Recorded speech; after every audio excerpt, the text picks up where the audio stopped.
Today we've hit the jackpot with the absolutely unnecessary products. From a smoking flavor blaster to this pasta extruder. But we're gonna start with a revolving pizza oven. You know, because your kitchen oven isn't good enough. So this is the Pizzazz Plus. It's a rotating pizza oven where you're supposed to be able to heat from the top and the bottom at the same time. I guess my oven doesn't really do that, but it comes with a spinning wheel like this that clicks right on here. And it spins, I guess. This is where I need to actually look at the freaking directions. So we have the timer here that shows you the minutes, and then you can go either just lower, dual, top and bottom, or just upper. So it gives you a choice. What's nice is that in the back right here, it has built-in instructions for those that don't follow it. Okay, hold on.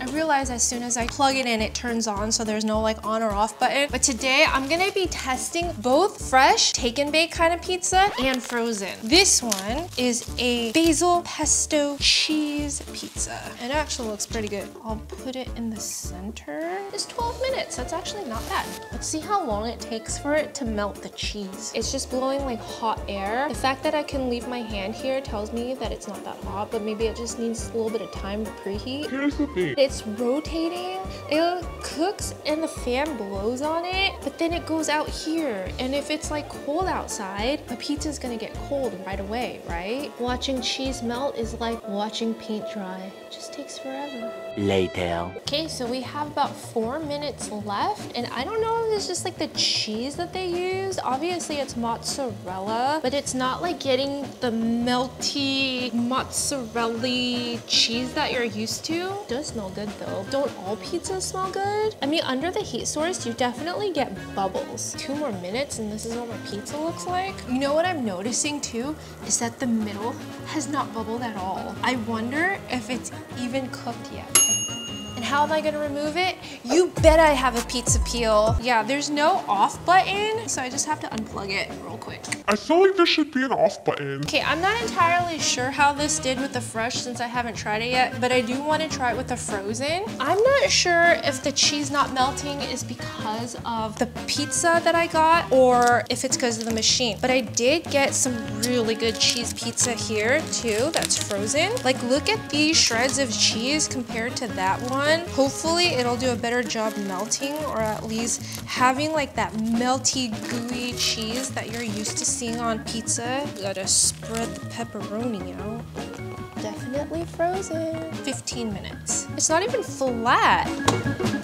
And let's see if it's any better than this thing. You know, I wish I had a fun pizza cutter, but I don't. Okay, the cheese is slightly gooey. You do get a little bit of a snap on the crust. Now let's see if the middle is cooked and if this pizza is actually cooked. So the bottom feels kind of just warm. The middle part is flimsy. I guess I can't expect much from a take and bake. The cheese is definitely not melted in the center. It's like warm, but it's not like melty cheese. Let me taste the part that melted.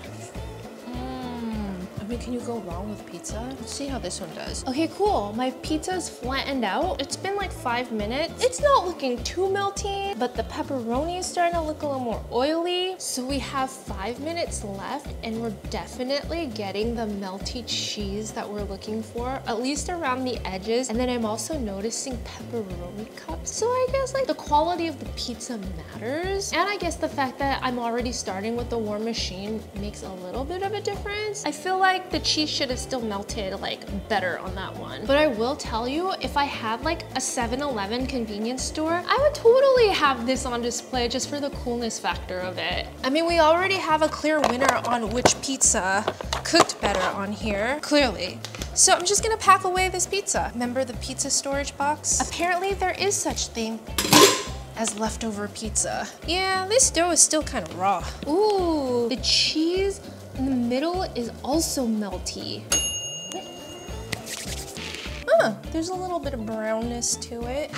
Get a little bit of a crunch at the bottom. I'm getting a lot of steam on this one. This one's looking really good. Let's see, does it hold its shape? It holds its shape.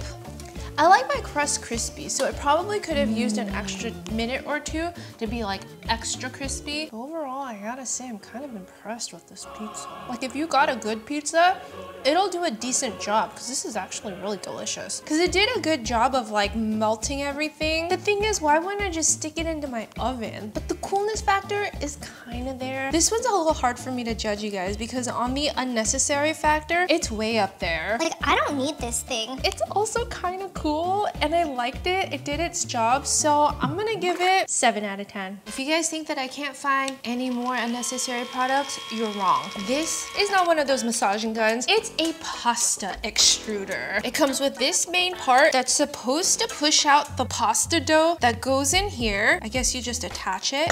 It comes with all of these different blades. This one is one of those thin noodles. This one is a spaghetti noodle. And this one is like an angel hair noodle. It also comes with this very unnecessary silicone bag where you're supposed to be able to pour in your water, flour, and eggs to mix the dough. Completely unnecessary. This is also supposed to secure the bag. Unnecessary. This might be a little necessary to help scrape your dough out. I'm gonna go the extra mile today and make our dough From scratch. I've always wanted to do this. So you make a little well, add some salt, and then you crack your eggs into the well. Mix, mix, mix it up. You're supposed to incorporate the flour. I've literally have never done this before. What am I doing? Ugh. Your Italian grandma will disown me. The idea really is to get it into like a shaggy ball. This is also another reason why I don't make my own fresh pastas. Oh, so I do find this scraper pretty useful. Also works to scrape the dough off your hand. I'm getting my arms work out here. And after 10 minutes, it looks like this. It's not ready yet. I have to let it rest for half an hour. Later. Smooth as a baby's butt. I think for a first test, I always like my egg noodles flat. So I'm supposed to add as much dough into this cylinder. Okay, I'm gonna flour this side so it doesn't get stuck in there. And then just plop it in, have enough space for it to push out. And then it just kind of, oh, that was easy. Good practice run. Use this guy to cut it.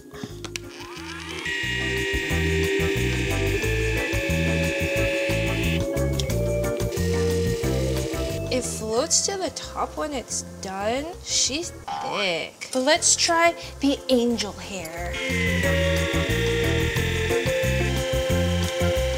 It doesn't like it after I cut it. Oh, I guess that was the end. And then it just kind of like stops. These are more like spaghetti noodles. We need chili oil. Then we need our sauce. Looks pretty good. The dough needs work, but I'm not gonna lie. It was kind of cool. It was kind of fun anyways, but it's one of those gadgets that I don't think I'm ever gonna use again. 6 out of 10.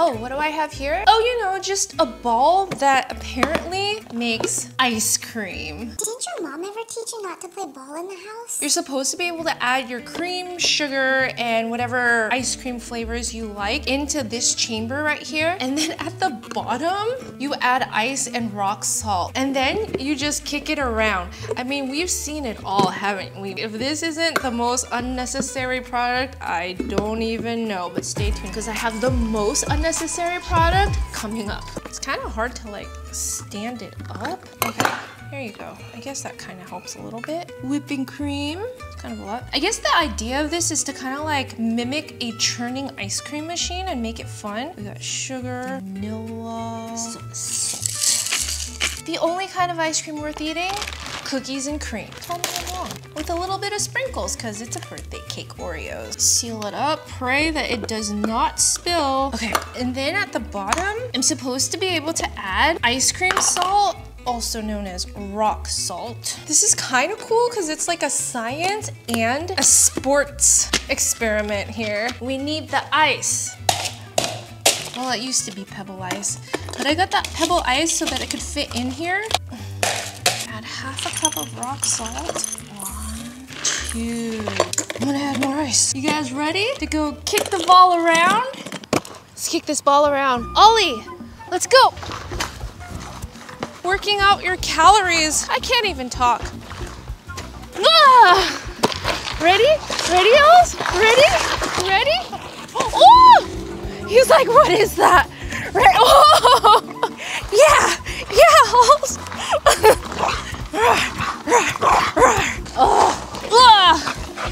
Now it has dog slobber all over it. That's another thing. The ball gets really dirty. The ball is extremely difficult to kick around. It's like kicking metal. And then it's also really heavy. And then you have this guy. And it's also kind of gross to think about that you're gonna eat the ice cream inside the ball. Ugh. Okay, so the ice has melted. Oh shoot, wrong side. Did I not kick it long enough? It says 10 minutes is enough. The sides are definitely more frozen. What I have to do is just kind of like churn it midway through because you get a thick layer of ice cream on the outside. I bet if I keep kicking this, it'll turn into ice cream eventually because the sides are definitely icy. Like you see how there's like grass, dirt. Let's give this a try though. That's good ice cream. It's like thick. It's not nice and churned ice cream. Like you see, you get a thick layer of just like frozen cream. It's more like creamy ice. I feel like this is a lot of work just to make ice cream. So I'm gonna give this a 4 out of 10.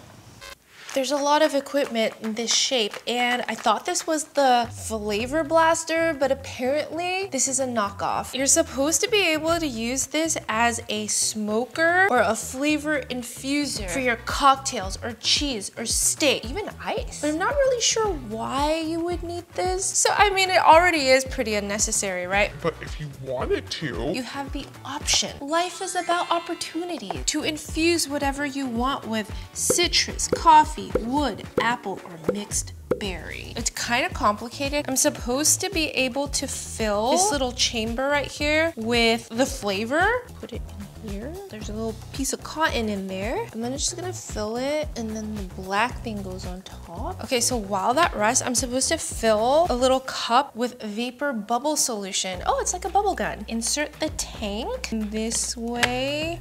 Ooh, it's already oily. From what? Okay, so you can do either fan or smoke. Okay, and then I dip it into the bubble solution, and then... So that blows a bubble. Let's see what the smoking one does. Oh my God. Ooh, sounds like aromatherapy.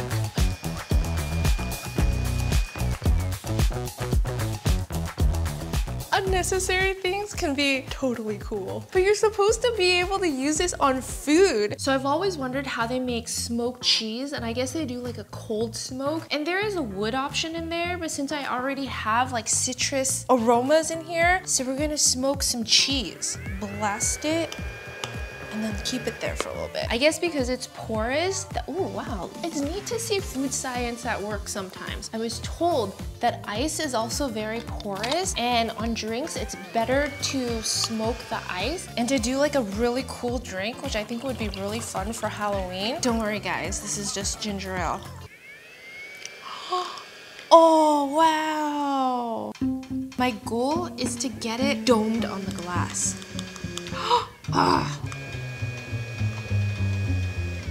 Look at that! Oh my God, that is so, whoa. It's like a dome of smoke. So you do get like the aroma of citrus notes on the nose. Does it taste like it? Just tastes like ginger ale. Let's try this ice. I do taste. Now let's try the cheese. Still smells like cheese. No. There's a little bit of something there. I wouldn't say it was strong enough to smoke the cheese or anything. I mean, as far as unnecessary product, I would have to say this is the Mac Daddy of them all. It's completely unnecessary, but on the coolness factor, I'm gonna have to rate this a 9 out of 10. I wanna know which one you thought was the most unnecessary. Comment below, hit that like and subscribe button. I'll see you on the next one. Bye.